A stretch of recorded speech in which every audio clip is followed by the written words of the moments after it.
Empaka ezitongozi bwizo wali ya Sunday kandi iza kwanza hayanwa omeruka yona yo mu district ya Buhweju ezesirwe BCT League.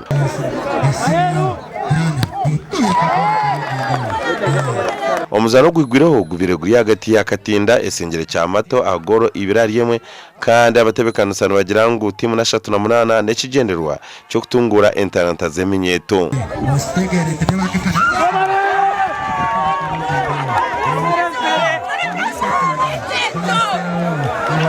Itwengemye tukwereba nk'ije mpira turatwashemereza akuba kurgenyuma empire tuireneza no rwamagombora so muntu kwakugereta yatamusente zehe buri parish yajuguru mpira go traininga parish zona kaga na munana cyumanyisa ngo umunyetori yo wahanza twirata kuzati muye gombora cyumanyisa nawe nakwijaza no mpira imyeto kagire nkoko mushaka edo mabara nibanyanja yine banyatonto bafinje konkati kibayamba kuze engabirano zabo namunanga kabana bumwe abajanye bamashomero.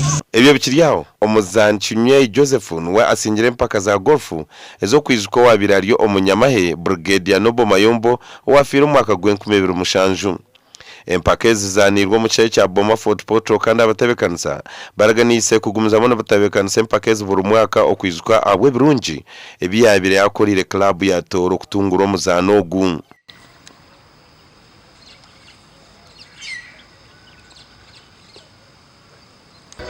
We understand now there is a school called Mayombo Seed School in Kijora.